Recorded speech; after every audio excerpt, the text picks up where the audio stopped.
everybody knows how to deal with that. I think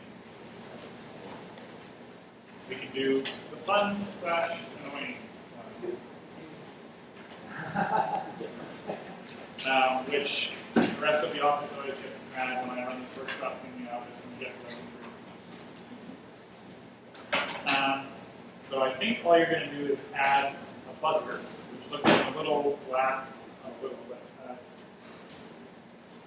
black cylinder with a hole in the top, and you should be able to see like another disc inside. I'm just going to plug that into D9 on your brick, and then we can make noise. Very, very annoying.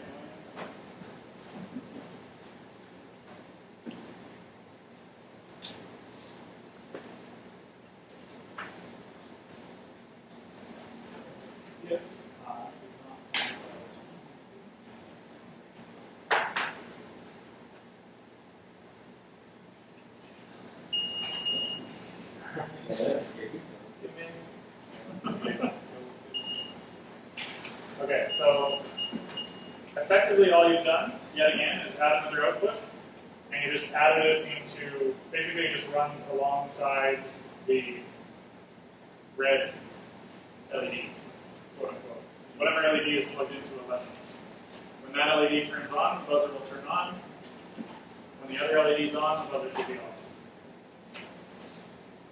So you should be able to like do a little bit of Morse code if you put your hand back and forth or something.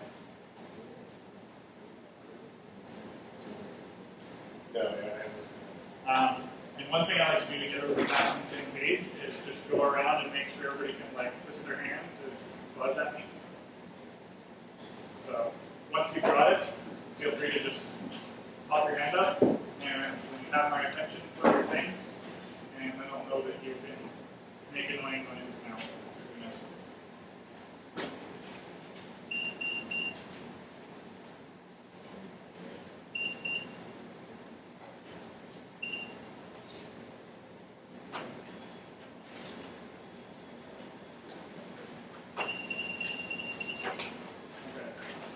So there was a previous question, I think, over here, wondering about how to have it, like, hit a button and have it turn on, and hit a button and turn it off. Okay. So basically, in order to do that, it's fairly simple. Instead of having, if this is the case, do a bunch of stuff, then also do a bunch of stuff. Effectively, what you want to do, and this is a very, very powerful part of writing this kind of sequential code. You say if stuff happens, or if something is the case, do a bunch of stuff in curly brackets, and then all you have to do, you want to delay until the button was pressed again? No, just to like turn it on with the button and then turn it off with the button. Right. Yeah. So all you would need to do is set up a flag. So in order to have something that persists, that sticks around over a whole bunch of different implementations, you would assign things variables. So and there's all different kinds of variables. A Boolean is a true-false. So you could say button pressed. All right, so if the button is pressed, because that's when we want things to change, then we can say if the button is already pressed, then do stuff. And then you want to say otherwise, or else, do some other stuff. And make sure you finish off all your curly brackets. Okay? So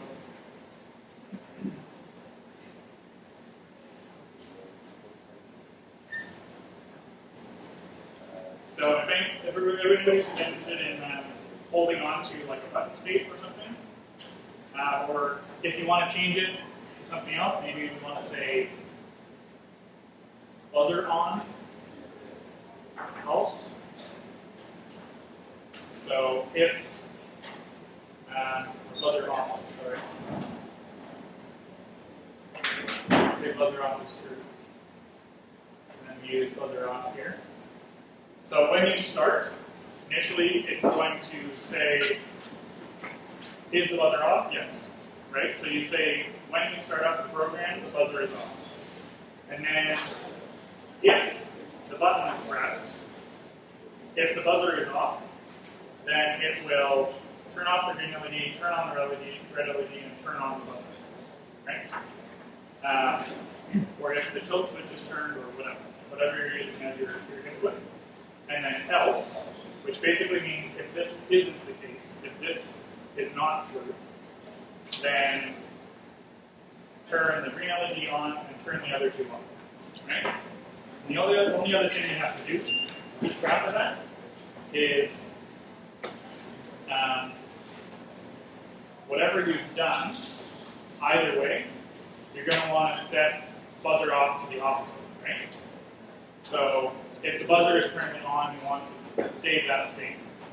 So all you need to do, because you're just wanting to change the state of it, is you just say buzzer off equals not buzzer off. And basically all that does is it says, if buzzer off is true right now, then make it false. If buzzer off is false right now, then make it true. Because the little squiggly just means the opposite of. So in digital, when you're working with digital stuff, if you put the little squiggly, and I don't know if you can see it, but it's a tilde. If you put a tilde before something, so like tilde true actually means false. Tilde false actually means true. So if the buzzer is off, you're going to turn it on. Otherwise, if the buzzer is on, you're going to turn it off. Right? So either way, you're just going to flip the current state of it. So the easiest way to do that is to just say buzzer off is equal to, right? You're assigning a value to it. It's equal to the opposite of whatever buzzer off is right now. So if you do that, then when you push a button, it'll switch to one. When you push the button again, it'll switch to the other.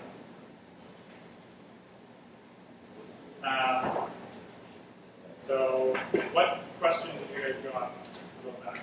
Is buzzer off really what you define just by stating it there, or is that something that's going to be? Yes, no, I've just specifically put that in myself. You just want to. So if you say Boolean, then it's going to be a true or false. Okay. And then you just give it a name. Yeah. The name is whatever you want to call it. It could be onomatopoeia bullfrog. As long as it's all, there's no spaces in between, I guess. You have to be careful about capital letters and small letters and stuff. The best kind of thing, usually you just find your own standard. Generally, you start with a lowercase letter, and then any other word start with capital letters. It's the easiest way to kind of visually separate the words if you want to make something out of more than one word. I know a number of people who start off programming, and they'll be like, Boolean B, because I always know what B means. But then they add a comment that says the buzzer is off. It's easier to just make the word buzzer off because it's not going to take up any more space on the board. If this is like 1,000 letters, it's just going to turn it into a number in the code. So it doesn't matter what you call it, it's purely just word something. Right? And then I just said true to basically say when it starts up, the buzzer is off. Right?